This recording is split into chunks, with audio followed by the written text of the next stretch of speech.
when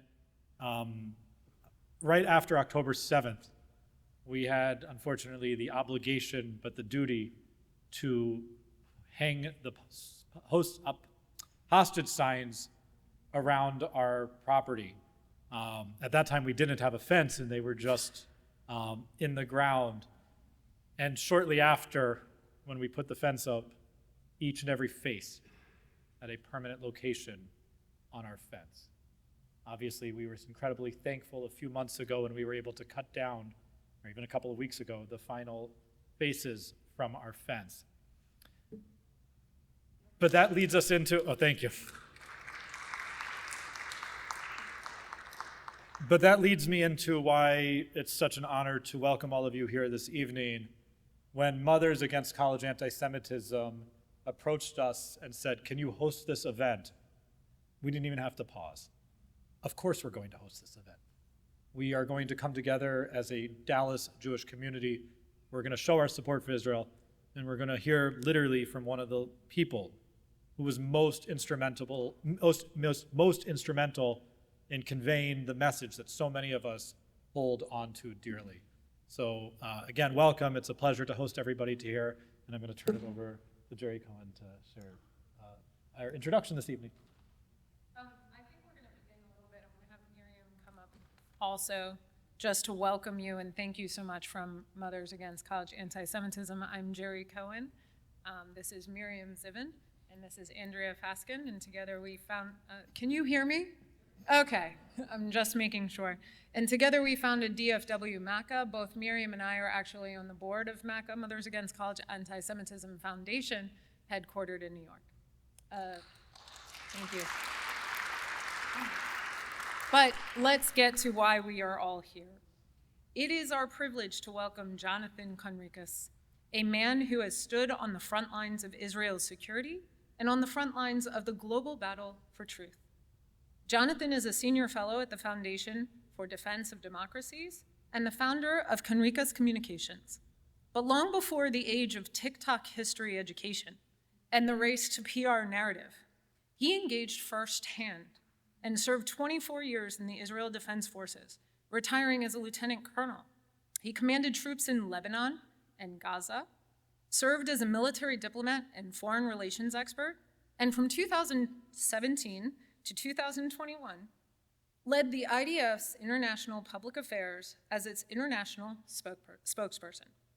He was also the first Israeli officer seconded to the United Nations headquarters in New York, where he provided strategic analysis for UN peacekeeping operations.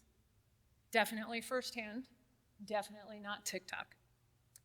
In the critical months following October 7th, while Israel faced one of the darkest chapters in its history, Jonathan became one of the most recognizable and trusted voices representing Israel to the world.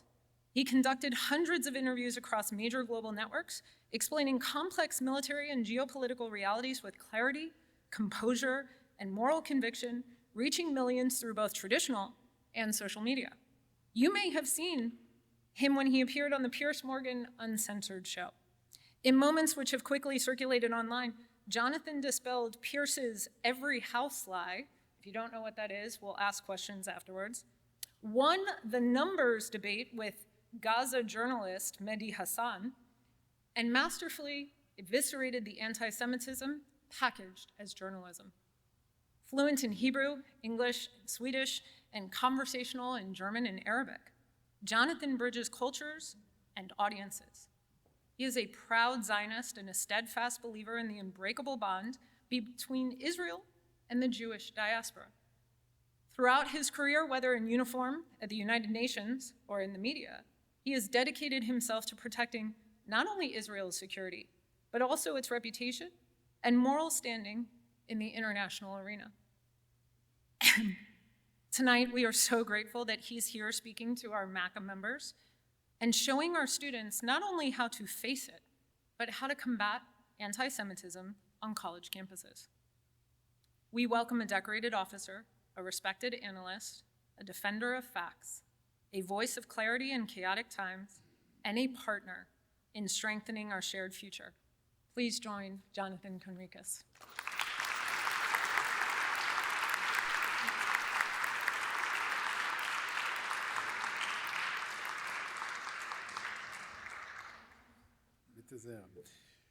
Thank you very much. I apologize to you sitting on my sides. I will be moving around, but sorry for, I won't be looking straight at all of you all of the time. A pleasure to be here. Thank you for the lovely introduction, and thank you for the organization that's hosting us. And where's Rabbi? Thank you, Rabbi, for, as we say in Hebrew, the achsania, the facility, and very much appreciated. I am very happy to be here today. I had a conversation with one of the guests, and he told me, I don't want to hear anything negative about Israel. Just give us good news.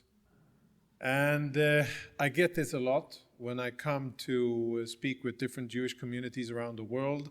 I've had the good fortune of traveling a lot since October 7, as far as Australia and northwestern Canada, and lots of places in the US, obviously, mostly in the US, and in places across Europe. And many times people will come to meetings like this, and they will want a Am Yisrael Chai speech. And I definitely believe in Am Yisrael Chai. I believe in it, I live it, I dream it, and my wife and I, we educate our children according to Am Yisrael Chai. But I think I would be a bit mistaken in doing you a disservice if I came here to give you an Am Yisrael Chai speech.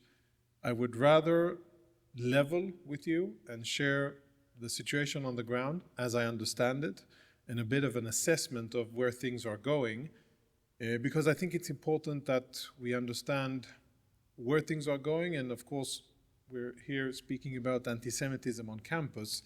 We know that things are directly related to what happens on the ground in the Middle East, in Israel and around it.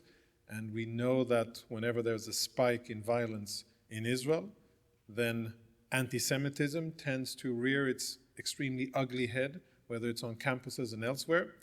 And that's why I think it's important to share that perspective with you. I'm not here representing the state of Israel. I don't represent the IDF anymore. I am, for the first time in my life, capable of saying almost what I want. I am a married man, so there are restrictions to it. But what you'll hear from me is a mix of IDF information and assessment, information from other security sources, a lot of analysis that I do myself and my colleagues at FDD, the Foundation for Defense of Democracies, which, by the way, if you're not familiar, and if you're into keeping abreast of developments in the Middle East, that's a great organization to follow. FDD, Foundation for Defense of Democracies, does a lot of analysis on what's going on and all of the enemies of democracy, whether it's Iran, China, Russia, or other terrorist organizations, and analyzes what they do, and of course supports Israel a lot. So I'll give an overview, and then we'll do questions, and Miriam will tell me how much time I have, or you'll signal when we'll transition to questions. So first thing, I'd say that when I take stock of the situation before October 7 and today, wherever I look, the different fronts, whether it's Gaza, Lebanon, Judea and Samaria, what some people call the West Bank, Syria, Iran, which of course we will speak about, Yemen, and to a certain extent Turkey and elsewhere, wherever I look, I think our situation today is far better than it was on October 7. And in every encounter that there was between Israeli troops, whether it was Air Force or ground forces, and enemy troops, the situation today is much better, and they have taken quite heavy hits, our enemies.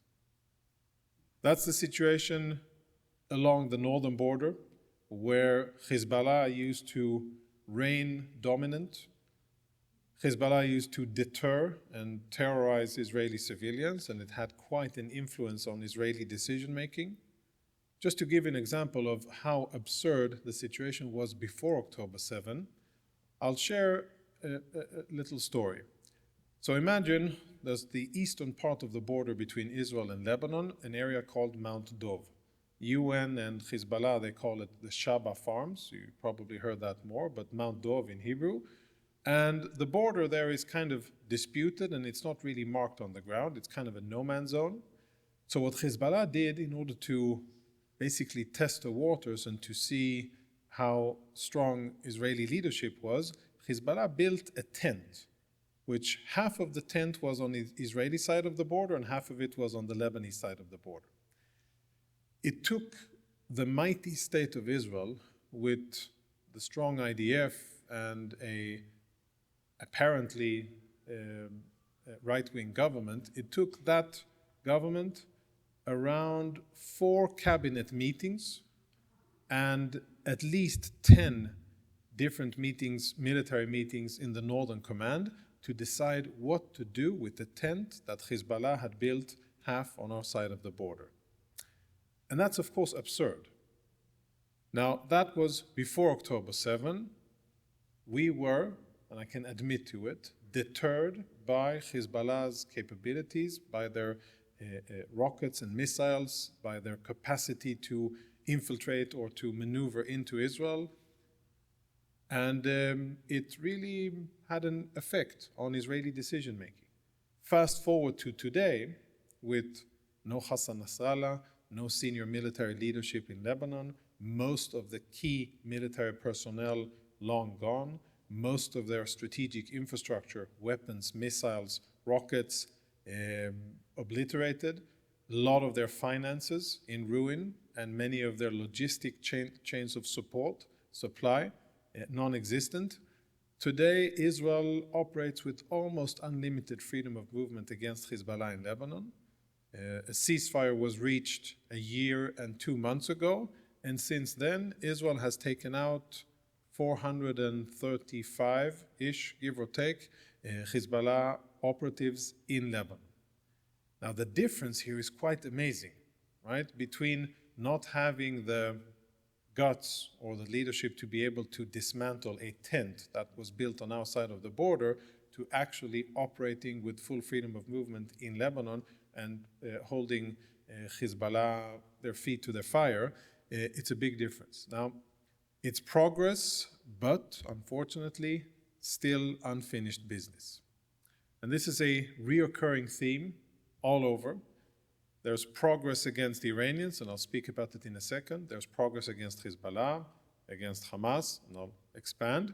But it's progress that has gotten us to a point that is better, far better, militarily speaking, than what it was before the war, but unfinished business in the sense that the enemies are still there, they still have political structure, they still have weapons, they still have lines of supply and finance, and at the end of the day, they're not going anywhere.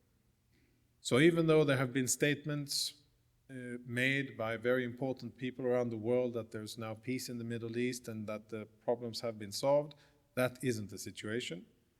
And while there's progress in Gaza, and Hamas is today, I would say, at about 15%, maybe 10% of what they were on October 7, when you take a total assessment of their capabilities, the personnel, long-range missiles and rockets, other weapons, tunnel infrastructure, money, production facilities, and of course personnel, leadership, etc. When you take all of that and kind of summarize it, most assessments speak about that they're about 85 or 90% attrition, as in gone, and there's still 10% left. The 10% in terms of capabilities, however, are important because that is what Hamas relies on in order to be able to go through this current challenging situation that they are in and to live to see another day and to continue to be in control over Gaza. Bottom line, very important and very clear from my perspective, we'll have to fight in Gaza again. If the situation continues as it is going now, with nobody actually disarming Hamas, with Hamas having political cover from Qatar and Turkey under the board of peace, safeguarding Hamas from being actually dismantled and from power taken out of their hands. The bottom line is pretty simple, and it means that we'll have to fight in Gaza again. What it means for you is that there will likely be another flare-up, and Gaza and Israel will be back in the news, and that may have adverse consequences for you here in Texas. What it means for Israelis is that, again, we will have to send our sons mostly, but our daughters as well, to fight, because we haven't yet solved the problem there, and we have not yet completely defeated the enemy. And just again to calibrate expectations here, and I think a lot of people in Israel, and I'm sure around the world, have been able to see the world through a little bit more realistic eyes than before October 7. The mindset in Gaza, in terms of where people's hearts and minds are, is, I would say in general, they're suffering. They're definitely in a difficult situation in terms of the humanitarian conditions on the ground. But you don't really see anybody saying, we want peace and coexistence. They're expressing the fact that they're suffering, that it's hard. Some of them are even brave enough to voice criticism against Hamas. But I have not heard a single person on social media or elsewhere, a single Arab in Gaza, say the way forward, the only way forward, is coexistence with the Israelis, and we want to achieve peace. That word is not in the lexicon, unfortunately. I hope that one day in the future it will be said in Arabic, salam. I hope that we'll be able to speak about it and actually try to explore it with our neighbors, but I have to calibrate expectations and understand that sadly, where we are today is still in a status of military conflict.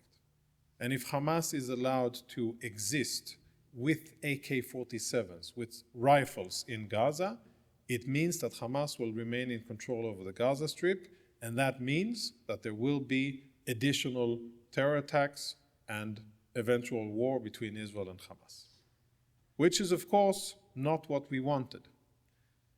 After October 7, after the massacre and what undoubtedly was the most humiliating and horrible day in modern Israeli history, the Israeli government defined two goals and then added a third one. The first two were to defeat Hamas militarily and to unseat them from power in Gaza.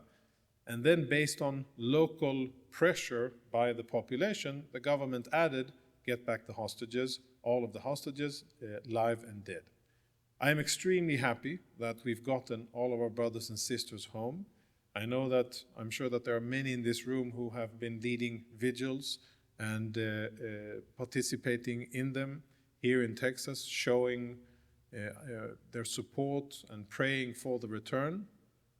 I'll share with you that I didn't believe that we would get all of them home.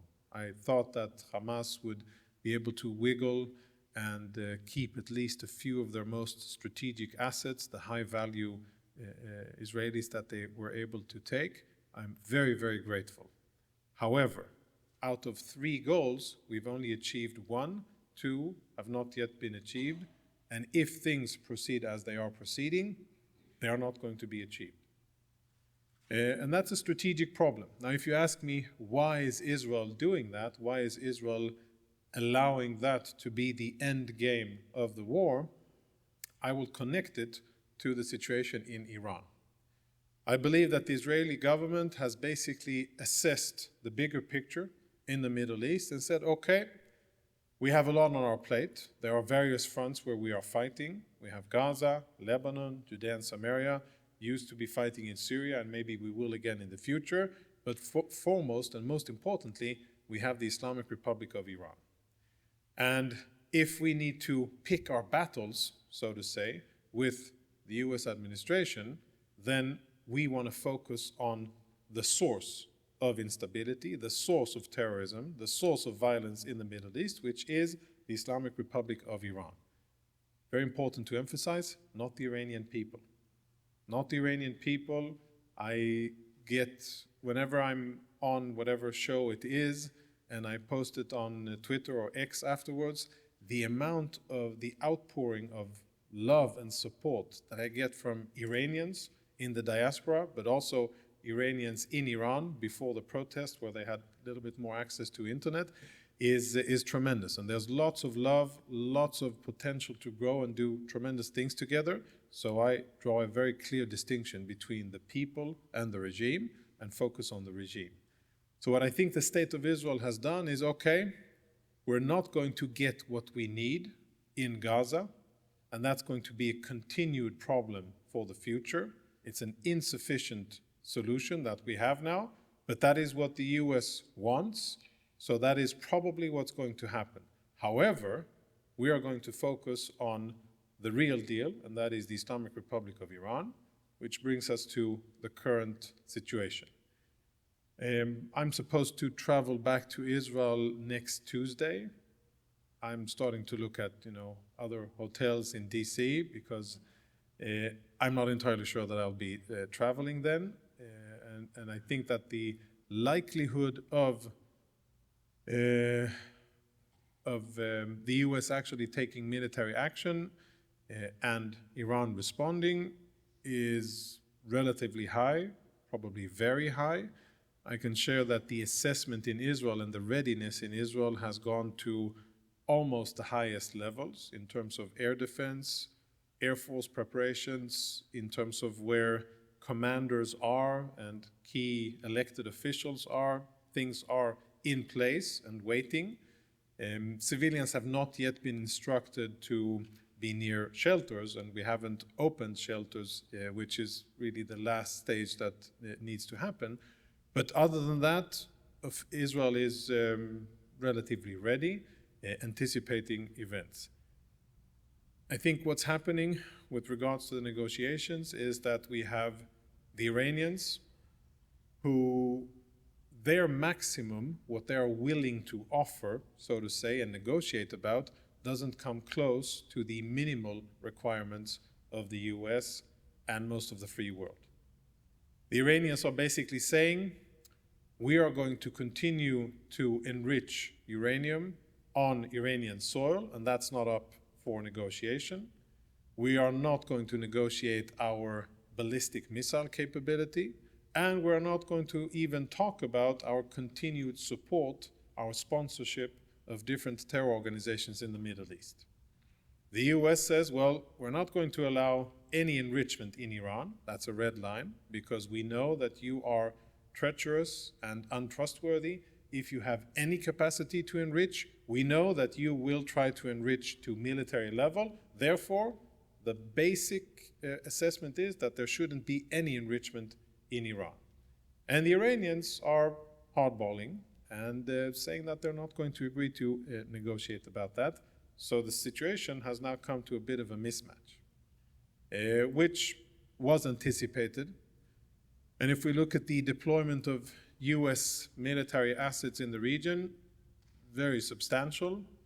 Looks to me as if almost everything needed, except for perhaps additional special forces, which we aren't really sure of if they're in theater or not, and a few other attack or fighter jets. But other than that, it looks very massive and as more like a matter of time than whether it's going to happen.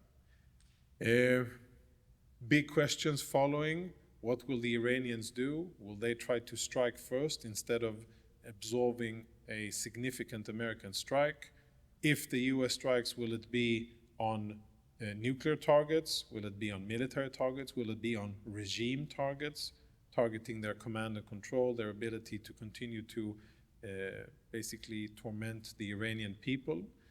And of course, we have an open check, or the US has an open check, the president has an open check where he said, take to the streets, help is on the way.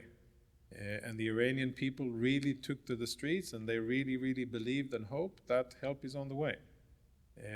And I believe that this US president, contrary to others, won't make the same mistakes that have been done in the past of not following up on an explicit statement and promise. But it's in the works, and the consequences could be far-reaching. From an Israeli perspective, Israel isn't only dreaming about finally ending Iran's nuclear weapons program. Israel is not only dreaming about taking away Iran's ballistic missiles. Israel wants the regime, the evil and oppressive Iranian regime, gone. That's probably mainstream Israeli thinking. Around the world there are different opinions, but there are millions, tens of millions, if not more, hundreds of millions of people in the Middle East who would benefit greatly from that happening. First and foremost, Iranians, who would be free from 47 years of oppression by the Islamic regime. And I think it would be the most important event since the end of the Cold War if the Iranian regime were to be undone. To be honest, and I've been asked this on TV, whether the transition would be peaceful, I don't think we should anticipate a peaceful and orderly transition. Usually revolutions and the falling of totalitarian regimes are not. Most of the time it's messy, most of the time there's a transition period which will probably be quite ugly, but at the end of it are better things, hopefully democracy for the Iranian people, an ability for them to define for themselves who and how they govern, and an opportunity for a lot of people in the region, Iraqis, Yemenites, Lebanese, Jordanians, Gazans, just to name a few, to finally get rid of imperialist footprints of the Iranians in the region. So I hope that it's where things will go. It's definitely, the time and space is really tense now, I would say, and the chances of action are quite significant.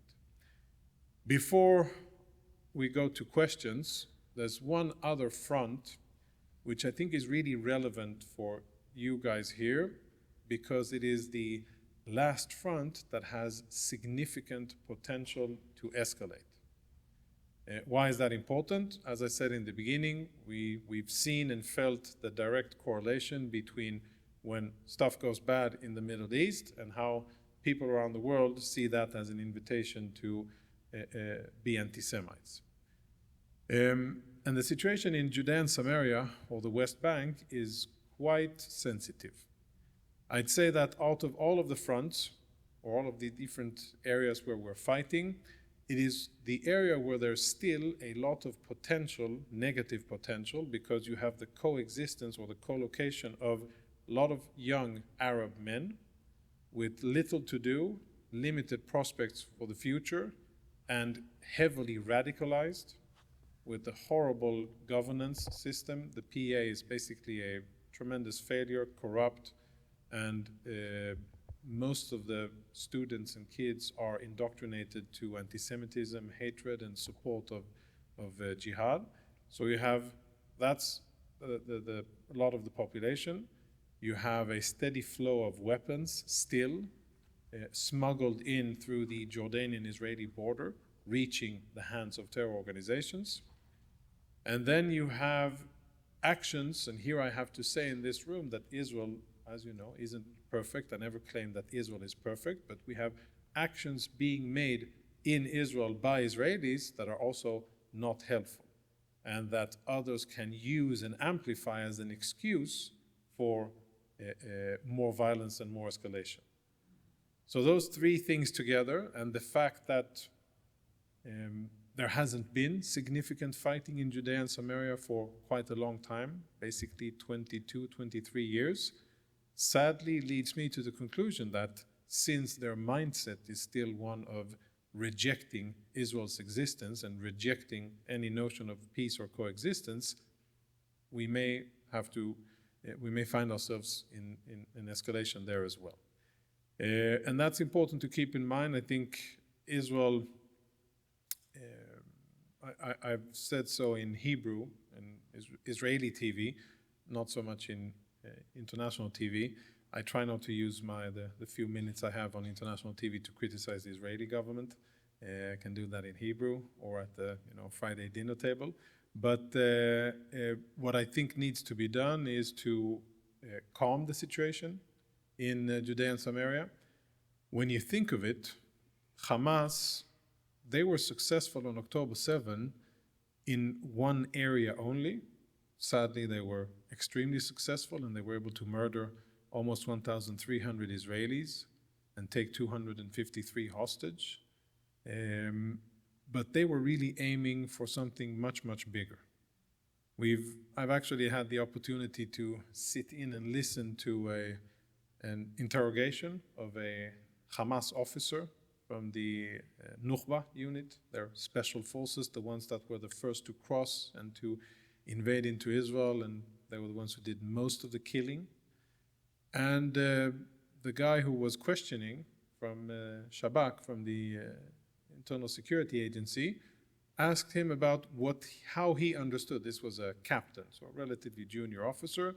He asked him, what was the purpose of what you were doing? Like, what did you think you would achieve?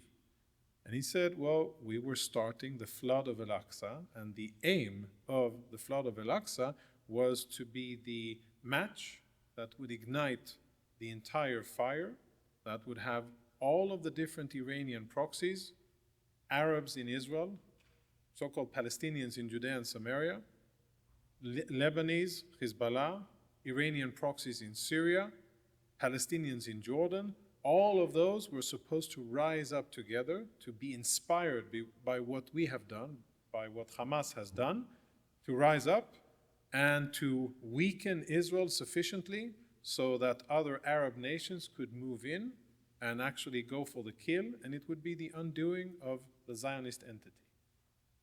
That was really the idea of it. This wasn't supposed to be a local thing. And when you look at it strategically, it's a tremendous failure from a Hamas perspective. All of the Iranian proxies are today much weaker than they were before. And Hamas failed badly in what they really tried to do, and that was to get Arabs in Judea and Samaria to rise and to do a third intifada. And I get a little bit of inspiration, and it's a bit of a positive notion that they were smart enough to say, okay, we see what you guys are doing, and great success. You're killing Jews and you're humiliating the Jews. We like that, but we're going to sit this one out.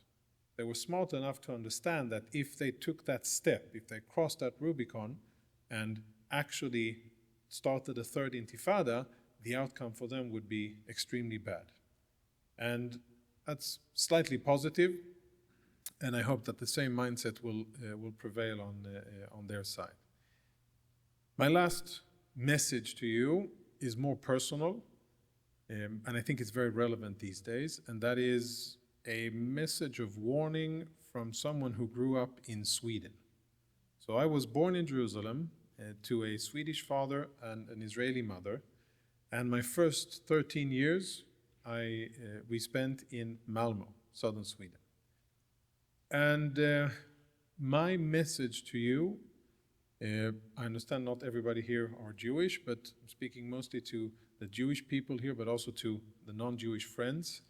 My message to you here is that if the story of the Jewish community in Malmö has a very worrying message, cautionary tale for other Jewish communities around the world.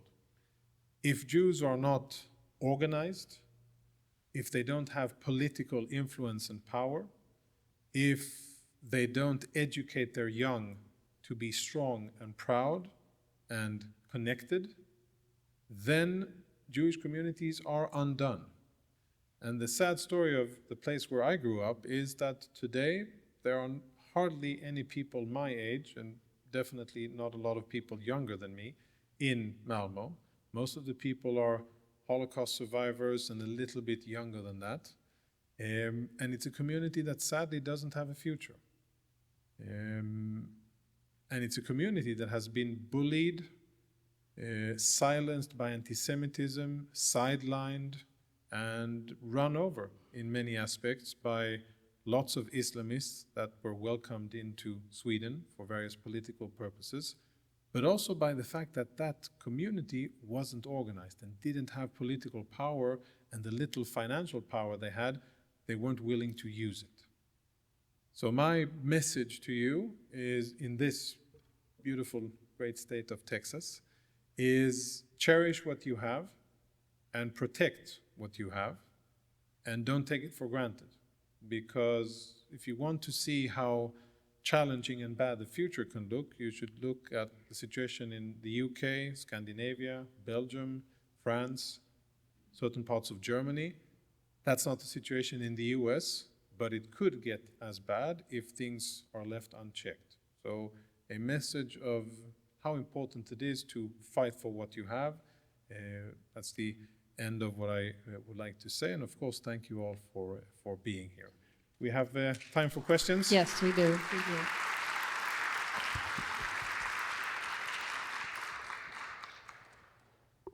Thank you very much for your warning, for your words. As an Assyrian from Nineveh, as an Iranian-born Assyrian, I want to tell all of you, as a Christian, that you have a friend in us, Iranians and Assyrians, so we're in this together.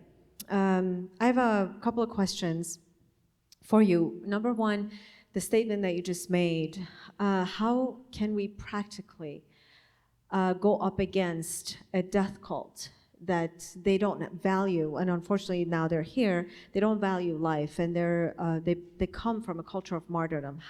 What are some actual practical steps that we can take as Jews and as Christians and friends of the Jews to prepare ourselves? That's one. Two, who do you think would be best fit to lead a transition team in Iran? Three, do you think Iran's future is to break apart? Because as you know, the Kurds, the Luris, the Baluchis, they all are going to potentially want independence. Do you think Iran will fall apart? And if Iran does fall apart, what is the message to the West? Thank you. Thank you. I'll try to answer them relatively quickly. The first question about what to do is, I think the most important thing is to recognize who you're facing. I think the biggest problem today in the West is that Westerners, Christian Westerners, do not, and a lot of the Jews as well, they do not understand, and they're not willing and capable to wrap their head around who it is that we have within our societies, what their aspirations are, and how dangerous they are. And the most important thing would be first to educate ourselves, to listen to what they say in Arabic and sometimes in English. Friday sermons in mosques are very, very interesting to get a sense of where communities are going and how they're mobilizing politically. Reading their statements, listening to what they say is key to understand what their political objectives are. And I think the steps that were taken by the president, designating the Muslim Brotherhood as a foreign terrorist organization, that's exactly the thing is needed. The state of Florida went one step further and also designated CARE, which in some cases might be a bit overreaching, but I think the essence of it is very clear. CARE supports and facilitates the work of the Muslim Brotherhood, and their aim is domination. So the most important thing is understanding and then fighting. And it's relatively easy, follow the money, that's one thing. And at FTD, we've been following foreign money flowing into the US, mapping which countries are doing it.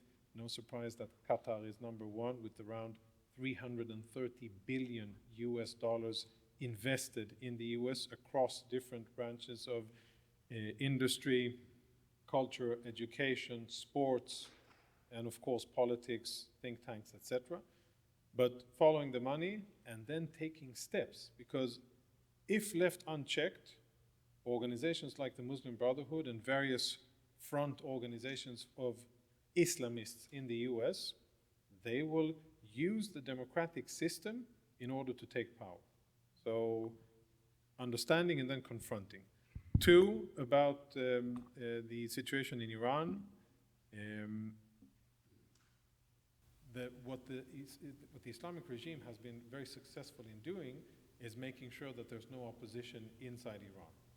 So there's an obvious leadership vacuum.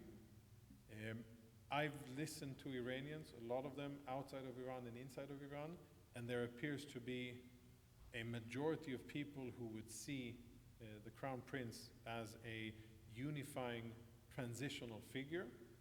And the colleagues that I have at FDD, they are of that opinion, and they're Iranians, Muslim Iranians, so I listen to what they say, and in essence, he appears to be a good person for a transitionary role. I think he said so in Munich, that is how he sees his role, and I think that's relatively good. It's very difficult to do any type of leadership, any type of regime change without clear leadership. And third, yes, I think the chances of that happening are significant, of Iran, different parts of Iran splintering or seeking autonomy. Not entirely sure that that would be the best thing for those people or for stability or for the region, but it's definitely something that has the potential. And of course, there are people and ethnic minorities in the region who have been fighting for independence and self-definition for 50, 60, 70 years. So it's long, well-documented struggles, not something that is just now being made. So that's definitely something that can and I think will happen. Thank you. I would like to real quick, and I think I saw somebody over here, I want to expand on what you talked about with regard to the third intifada, the third global intifada, and also the story and the warning that you gave with regard to your community disappearing, and that brings it back to the college campuses and the students and our youth in terms of that potential third intifada, and I know I'm being very aggressive with this rhetoric. Seeing that on our college campuses, having the investment of billions of dollars, I don't know if I'm overstating that, but it's a lot of money that's funded into these universities, and our government has worked to crack down on that. But as things potentially progress in the region, and our kids are experiencing anti-Semitism on college campuses and being less okay with being visible, less okay with standing strong against kind of this, like I said, third intifada, global intifada on college campuses, how can we talk to the kids and how can we help on college campuses with our youth to combat the anti-Semitism that they are hearing? So, I mean, my oldest is 19, so she's in the Israeli Navy now, not in college. So I don't have personal experience that I could share, but I would just say that the key here is education before they get to college. It is the Jewish values. It is the connection with Jewish religion, Jewish culture, Jewish heritage, and connecting them and creating a loving bond.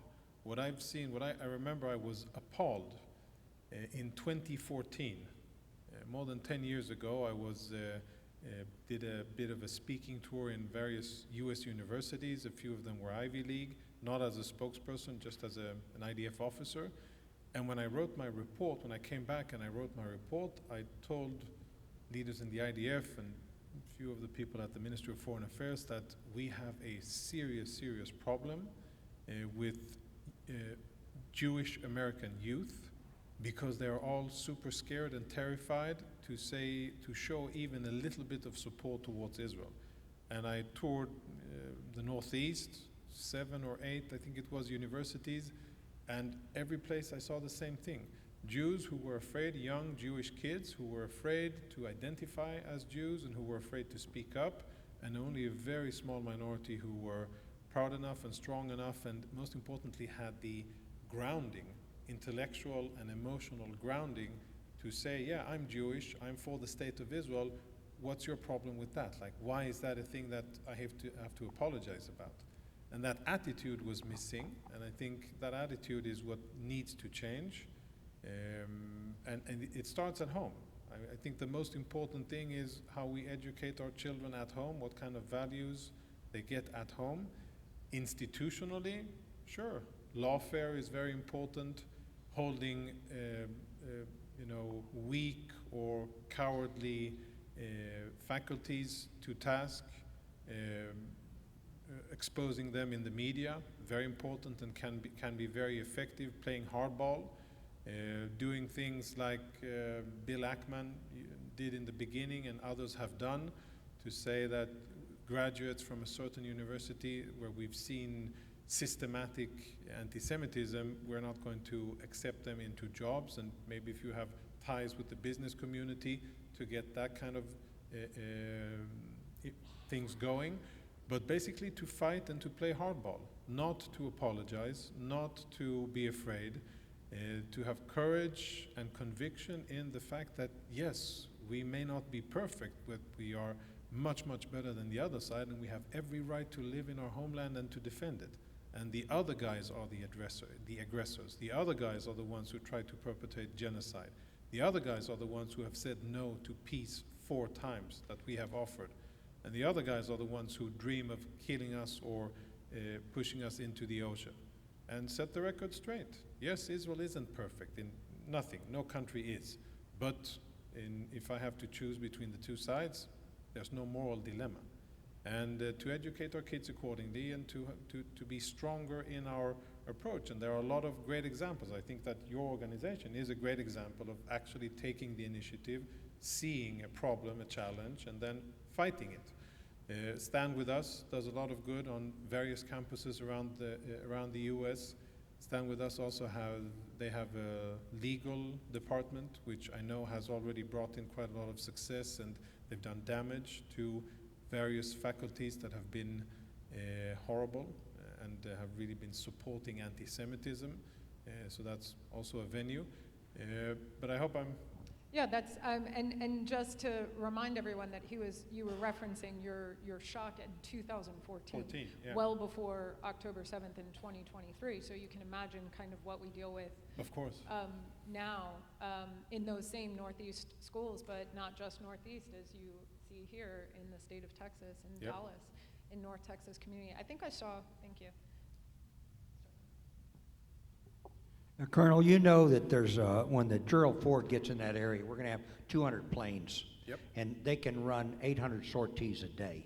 Iran is going to be wiped out, period. Once they are down militarily, does that shut the spigot off of the finances to these to the Houthis, Hamas, and Hezbollah? Not necessarily, sir, and that'll take some time. The Iranians, what they're doing now, they also understand what you and I understand, that there is overwhelming firepower stacked against them. They understand that they have limited military options, and if this goes kinetic, they will lose. They're not certain as to whether the US will go all in and actually hit nodes of command and control and really the chain of command and really disable their ability to command and control, which is probably what will happen, but it's not entirely sure. But what the Iranians have been doing for a while is to do, in American parlance, we call it mission command, which is basically decentralized distribution of authority so that ground units will be more independent, even if the chain of command falls and there's total chaos at the higher level. Units, missile units, air defense units, and ballistic missile units will continue to operate even if they don't have clear orders from Tehran. They're doing this, and they're trying to create more local independence in order to protect themselves or to be able to continue to fight for a longer time. Regarding providing money and weapons, yes, that it will eventually bring it to a halt, but that will take time.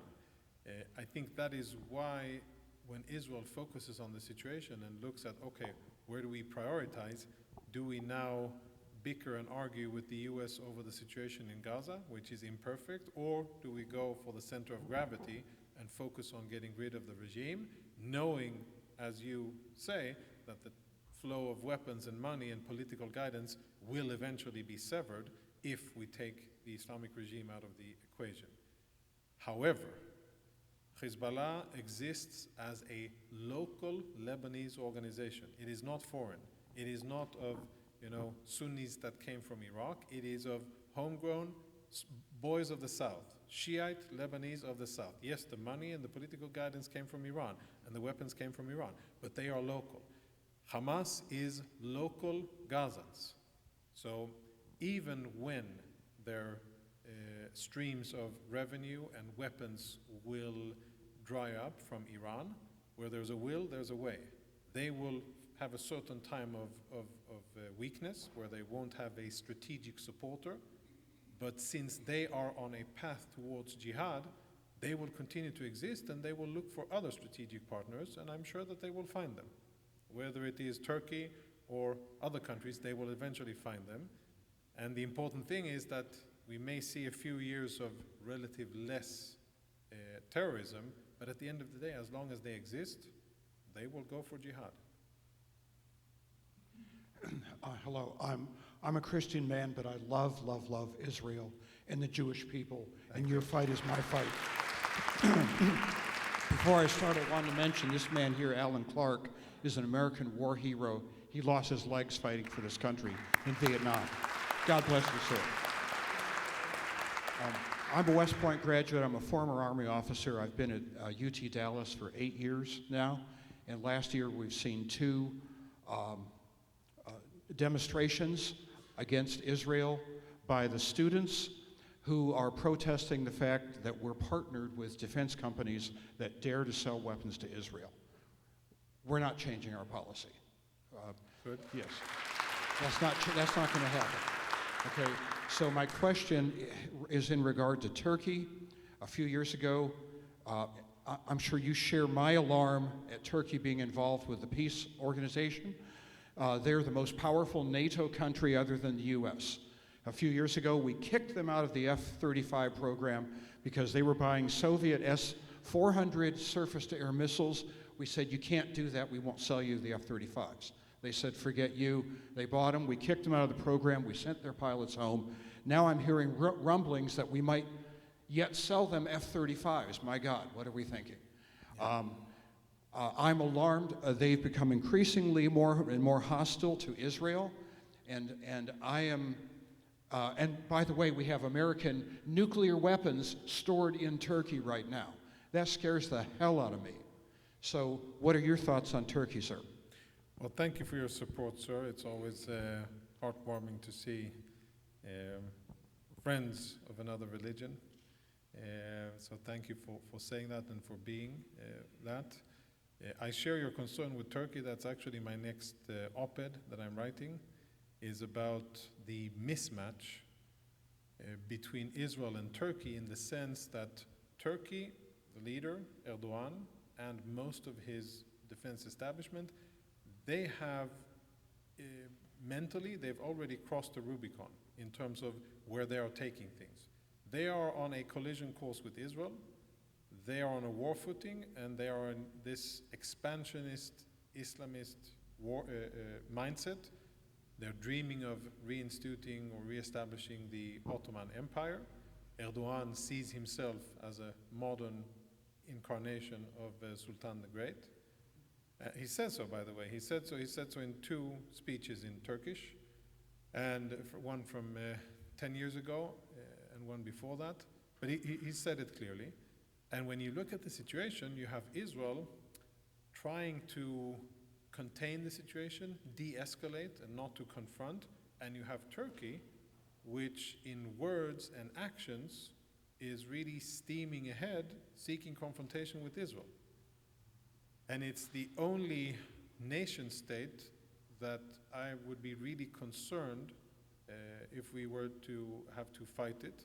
Their navy is the biggest in the Mediterranean. They have capable ground forces. Their air force doesn't compare to ours. Nothing in the Middle East does, but significant forces, and they are hostile towards Israel. And the problem is that they've got it clear where they're going. We have not yet kind of defined, okay, what do we do about Turkey? And in terms of rhetoric, in terms of information warfare, we see Turkish fingerprints all over, supporting the Muslim Brotherhood, indoctrinating young Arabs to Muslim Brotherhood ideology, building mosques and welfare centers all across the Middle East, indoctrinating young to a very extreme interpretation of Islam, allegedly in Turkish welfare, etc. So troubling, and what I will write in my op-ed is that I think Israel needs to officially designate Turkey as a threat to our national security, which we haven't done yet. When we do that, that of course will have Turkish countermeasures, but at the end of the day, it is something that I think is necessary because they have already made that definition a long time ago.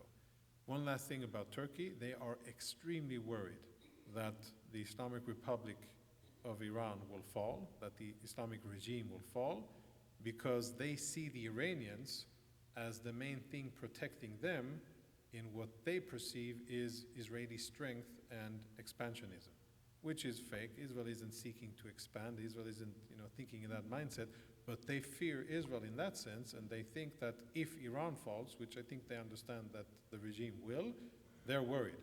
And you can see all of the statements coming out of Ankara are, diplomacy, not to attack, respect Iran's territorial sovereignty, and all of that kind of talk, because they are afraid what will happen, refugees and instability, and also it will alleviate a lot of pressure from Israel. And if there's one thing there are two countries that I think this administration is really wrong about, it's Turkey and Qatar. Turkey and, Qatar. And Qatar, yeah. That's not terrifying at all. Thank you. Just so that you know, in Texas, our governor has designated CARE and Muslim Brotherhood as terrorist organizations, and the Red-Green Alliance is right here in Collin County. The Attorney General is investigating the Plano ISD, Independent School District, for anti-Semitism, but that's not my question. Thank you. I wanted you to know that. Thank you. So, I will update my talking points, and I will Yeah. give credit to the great state of Texas. Great state of Texas. So, and what you've just said, and it was kind of my question, it all stems from Islam. Islam's been around 1,400 years. The Sunnis hate the Shias. They want to kill each other. Yet the conversation never seems to get down to the Islamic way, and the Islamists want to kill the infidels, Jews, Christians, Zoroastrians, everybody else. Why isn't that the message that we need to educate our leaders and the world to say, you need to really rethink this faith, because they don't want you around on this earth. And for the two-state solution, there already is a two-state. It's Jordan and Israel. So the Thank first you so part, much for answering. the first part, I think Westerners struggle because it's a generalization, because branding or defining the entire religion as you described it, is something that I think a lot of people will struggle intellectually and emotionally to do, even though it is true. Even though it's really tricky, because I think what the fear that exists at the back of a lot of Westerners' minds is that if we brand an entire religion or an entire people, then things can get out of hand and we'll get undesired results in terms of the consequences. I've been, ever since October 7, I've been speaking about the threat of Islamism, which isn't the religion, but it is the political will of domination. The radicalization. Yeah, the radical part of it, which basically says Islam is supreme and that the only tolerated form of government is Sharia law. And a lot of people struggle to understand. I've been met with a lot of disbelief and criticism, and we have people at FDD who have been speaking about this for ages, survivors of Islamist countries. We have a Coptic Christian young woman. Her family was forced out of Egypt, and she tells her family story of exactly what the Muslim Brotherhood is and what type of thinking they have.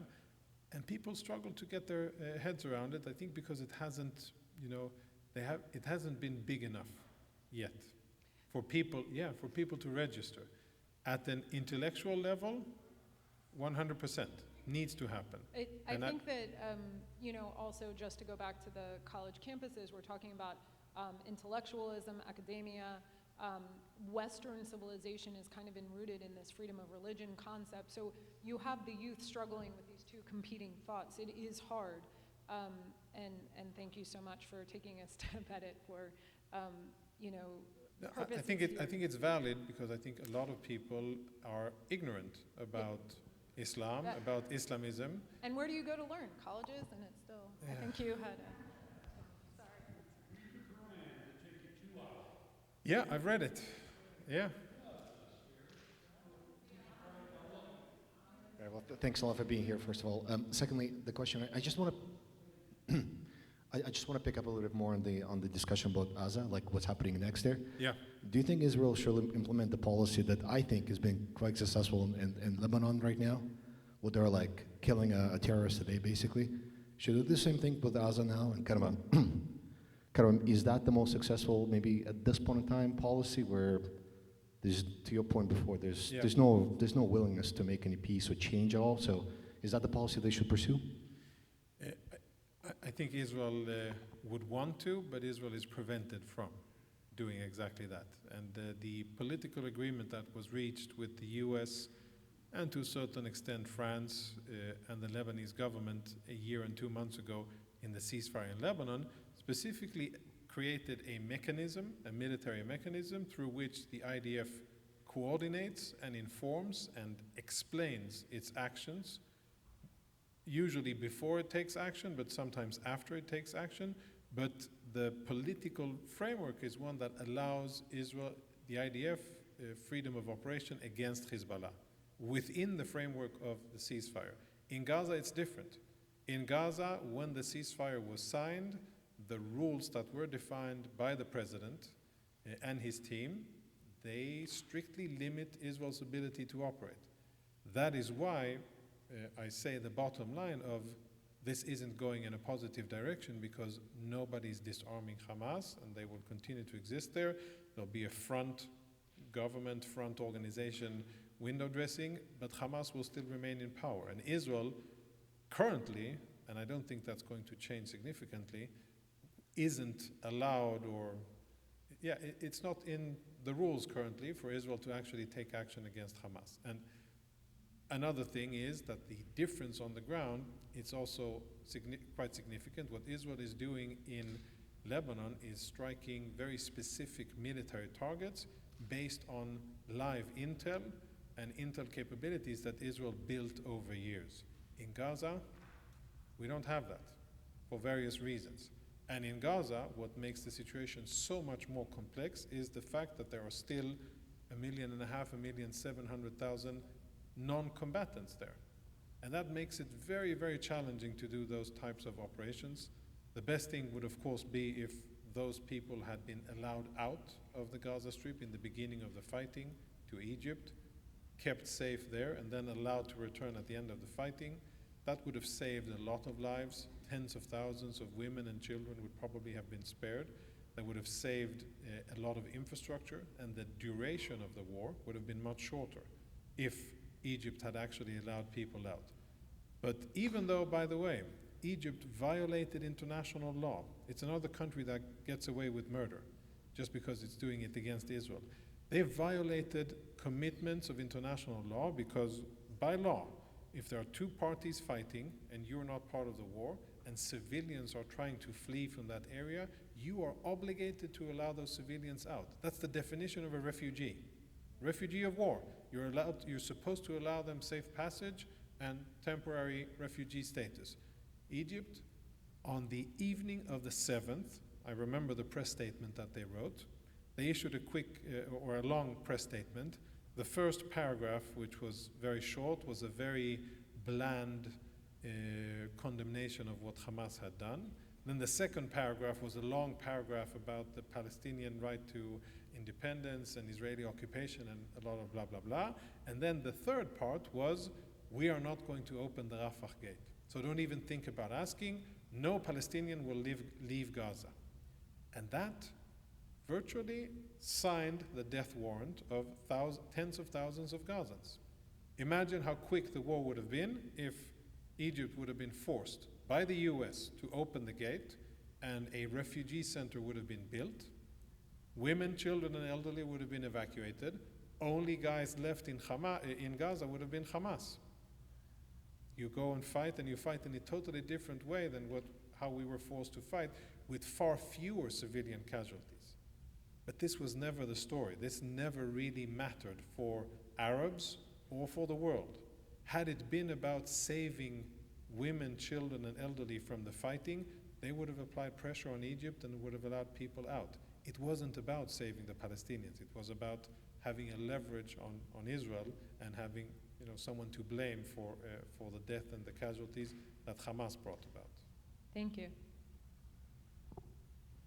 Just two questions for you. One, will Israel become involved militarily in Syria to protect the Druze or the Kurds? And the second question is, when there's a war with Iran, what proxies will become involved? Like we talked about Hezbollah, but what about Yemen and maybe even from Gaza, et cetera? Yeah, so first question, I mark with sadness the situation of the Kurds and most of the minorities in Syria. It is, I think, quite a betrayal. Again, the Kurds have been betrayed by their allies. The Kurds fought bravely against ISIS, and they were very instrumental in that. But today they're left very much exposed, and the Syrian regime and the Turkish authorities are massacring, fighting, and doing quite significant atrocities against the Kurds in northeastern Syria and also in some parts of northern Iraq. Sadly, I don't think Israel will reach that far and actually provide kinetic action and military protection for the Kurds because it's far away. And even though it probably is the right thing to do, it's probably too risky and too far away for Israel to be able to do. The only country that could do it would be the US, and it doesn't look as if the US cares about the Kurds at the moment, sadly. Regarding the Druze, different story, closer to home, closer to our borders, stronger blood ties and connections, and I think that Israel has already done so and prevented a massacre, a significant massacre of Druze in Syria about 6 months ago, 5.5, 6 months ago. And currently Israel is still keeping Syrian feet to the fire in that sense of making sure that the Syrian regime understands that do not try to attack the Druze in southwestern Syria because we will protect them. And I think that politically there's some kind of understanding with the US involved, Israel, US, Syrian regime, understanding that the Druze are off limits in that sense, which is good. I don't think Israel will get a Nobel Peace Prize for protecting a minority in the Middle East, but I think that it's nevertheless the right thing to do. Regarding the Iranian proxies, they're not doing great. Hezbollah still has weapons, obviously, but for Hezbollah to, now they've said, the last statements, the last 2 days, they've kind of, they're beating the drums a little bit harder, and they're saying that, oh yes, if there's aggression against Iran, we will not stand idly by, which I'm not very impressed by because they are not in a very strong position to open a war against Israel. I mean, who will they fire at? If, let's say, if the US strikes Iran and Iran then fires at Israel and Israel pummels or obliterates what's left of Iranian military infrastructure, maybe then Hezbollah will get involved, but by doing so, they will bring significant destruction on Lebanon.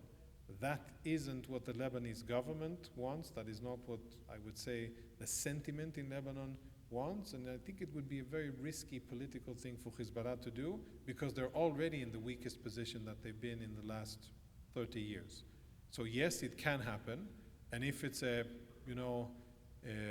kind of a Hail Mary situation from a Hezbollah perspective, maybe they will. Maybe they'll say, okay, there's no other way, and even if it's suicidal, we'll have at it because it's our religious duty. It can happen. But I don't think that the likelihood and the effectiveness of what they will do will be significant. What the Iranians will try to do, I think, is to temporarily overwhelm our air defenses with massive amounts of missiles. They learned from the 12 days of war that they'll have a short window of opportunity to make significant damage in Israel. And as the gentleman here said before, correctly, they understand that they're facing a significant military disadvantage and that they won't have a lot of time to do anything significant if the US really attacks. So it's likely that they will try to fire hundreds, if not more than 1,000 ballistic missiles in a very short time. That is significant. It's much more significant firepower than Hezbollah and the Houthis together, and that is worrying from an Israeli perspective. We have about 10 minutes left, and I'm going to start again at everyone. I counted about 5 people. So I will answer quickly.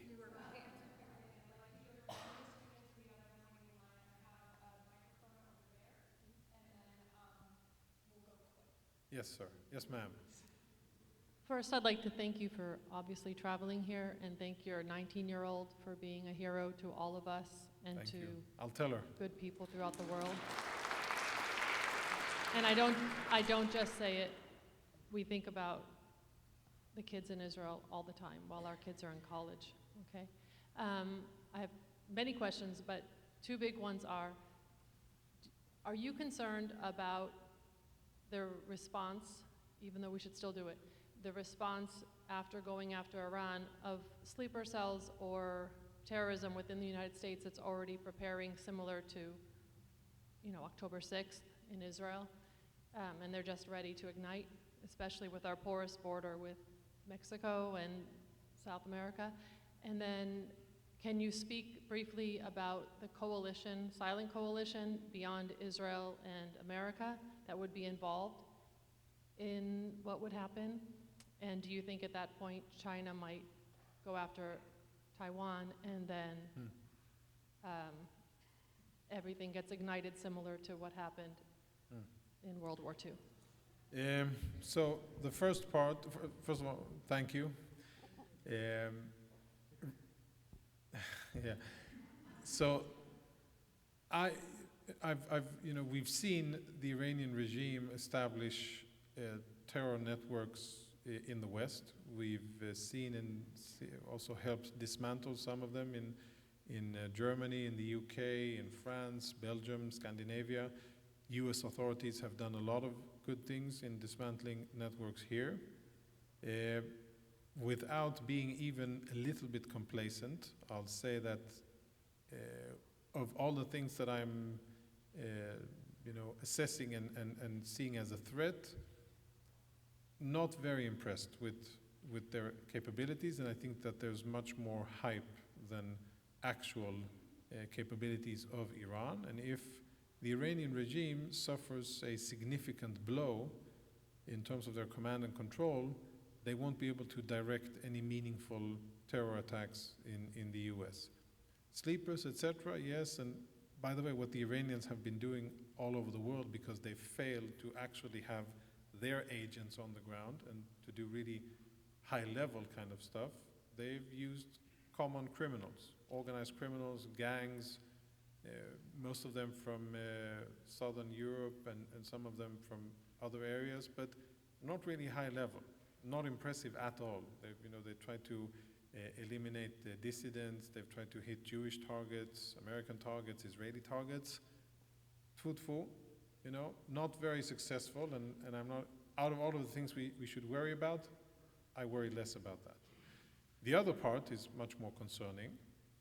I hope and I believe that this administration has taken the sting out of the, or kind of disassembled the potential negative part here when it comes to China.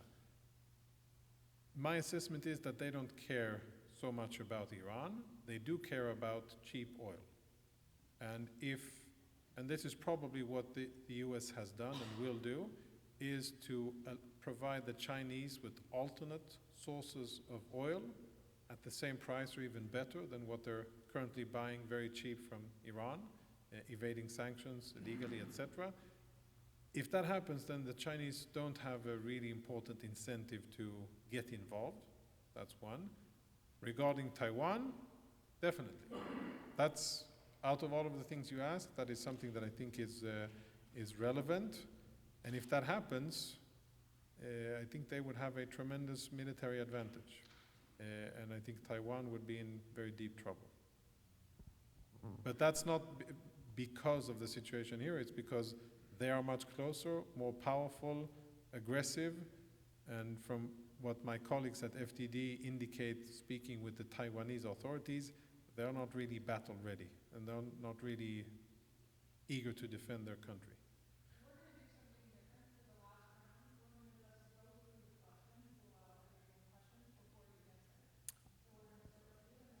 That's a nice intellectual challenge, thank you. So picking up on the Chinese theme, both China and Russia have naval assets in the Gulf. Yeah. Do they pose an operational impediment if the United States and Israel want to launch an attack? Because obviously we can't hit a Chinese or Russian boat, you would hope, or Air Force. Before you answer, this young man. I heard about the practice of Sharia law around America, I guess in like protest of what's going on in the Middle East. I was wondering if there's like any practices or like procedures going to like stop like the practice.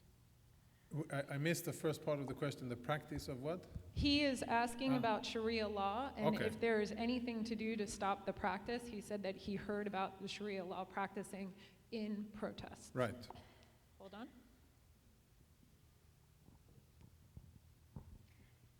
Israel has a significant amount of protection with the current administration in the United States, and I am very fearful for what could happen in 3 years if power shifts to the other side. Are there plans in place in the event that that very real and scary scenario does actually take place?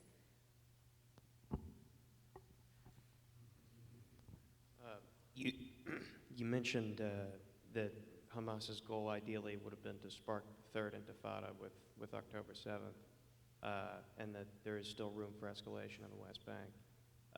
If that does happen, and sort of the West Bankers collectively decide they want to do this intifada thing again, how prepared is Israel for that possibility? How fast can they put that down? And how would it compare to past intifadas? You know what? Let's. I tried, guys. I tried. And after you're finished answering as many of these questions as you possibly can. No, I'll answer all of them. I just have to remember everything. Yeah. Yeah. Miriam, Andrea, and I just want to give announcements and close everything. And again, say thank you so much. Great. So I'll start from the end regarding Intifada.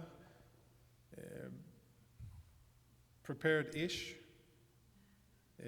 Very difficult scenario because it is, from their perspective, from a Hamas or so-called Palestinian perspective, it's a multitude of targets that are very easy to strike, very difficult, almost impossible to defend. Because we have around 600, 700,000 Jews, Israelis, who live very close to and sometimes surrounded by almost 3 million Arabs. And there are roads, communities that are impossible to defend all of the time, and it'll be very challenging to do so. So if they decide, which I really hope that they don't, for our sake and for their sake, then the consequences could be very negative. They could be as far-reaching as a real full-scale war. That could also lead to their displacement. And I think they are aware of this. I think they know that there are forces in Israel that wouldn't mind this happening. And if given an excuse by a third intifada, they would take the measures in order to safeguard Israelis from this type of violence by making sure that the people who did this kind of violence aren't around anymore. And I think that's probably understood by the other side, and that's one of the key deterrents that are keeping them from enacting that type of violence. And I hope they keep that front and center of their understanding, because otherwise it could get very, very ugly. Short answer to your question, I don't think that the Israeli political establishment is planning that far ahead, even though it is, I understand where you're coming from, but I wouldn't give high grades to this government or previous governments on branding Israel in the US and on positioning Israel politically as a bipartisan issue, which we used to be. A lot thanks to AIPAC and to many other Jewish organizations, but that isn't the case anymore. And some of that I think is unfortunately a consequence of Israeli policies as well. It's a lot of woke and radical ideologies, it's a lot of hate, anti-Semitism, and many other things. But you asked about Israeli plans. I'm not naive, so I don't think that there are such preparations. There should be. And that'll be very challenging. We, because we have to wrap everything up, unfortunately, but we do want to give just this last question from our DFW MACA mentor. Thank you very much. It's nice to meet you in person after seeing you on TV for all these years. Thank you. I'm going to shift this a little bit. My wife and I just returned from our latest trip to Israel. We saw a metro being built in Tel Aviv. We saw every highway in the country being expanded. We saw cranes everywhere. We saw apartments buildings everywhere. By the way, the crane is the new national bird of Israel.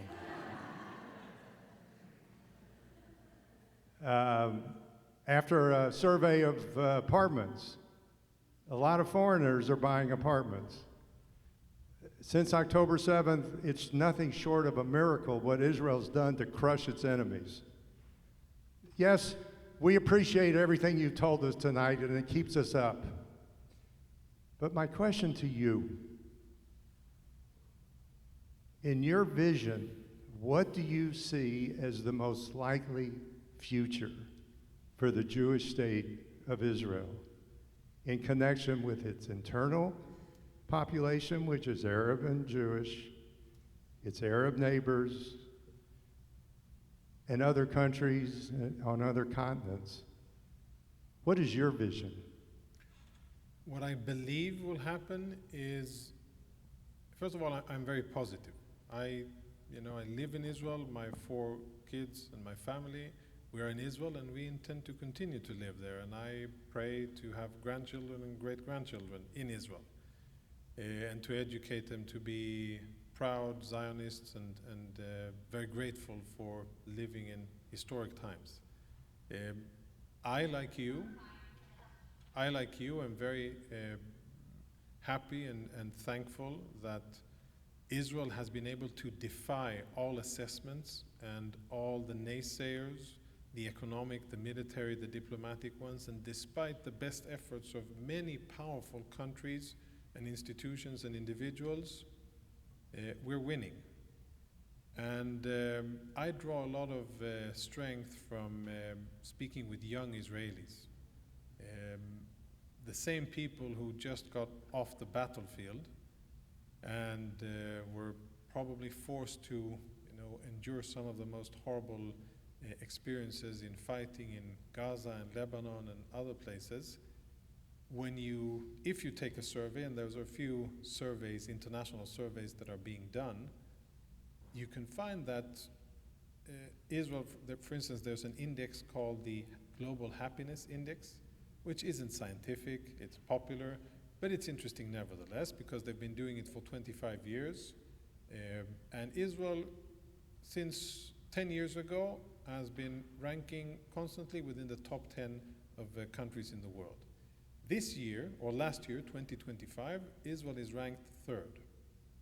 After 2 years of war, after October 7, after international condemnation and boycotts and anti-Semitism, Israelis are still very happy. And the age group of 18 to 25-year-olds, if the survey was only them, globally, Israel would be number 1. So I think that tells you a lot of Israeli mindset, and it tells you a lot of where I think the potential is.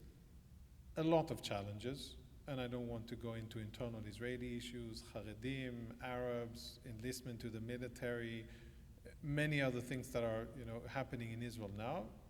We have issues that we need to deal with strategically. We need political guidance and decision on how to separate between us and the Arabs so that we don't become a non-democratic Jewish country, but we may retain our democracy. That's a big challenge moving ahead. But if you ask, what I think will happen, I am positive, I'm hopeful. I think we have a great future, and I think that if we were able to rise up from the most humiliating and horrible day in modern history and to emerge stronger, that tells you that we have a lot of good things going for us. Thank you. Thank you.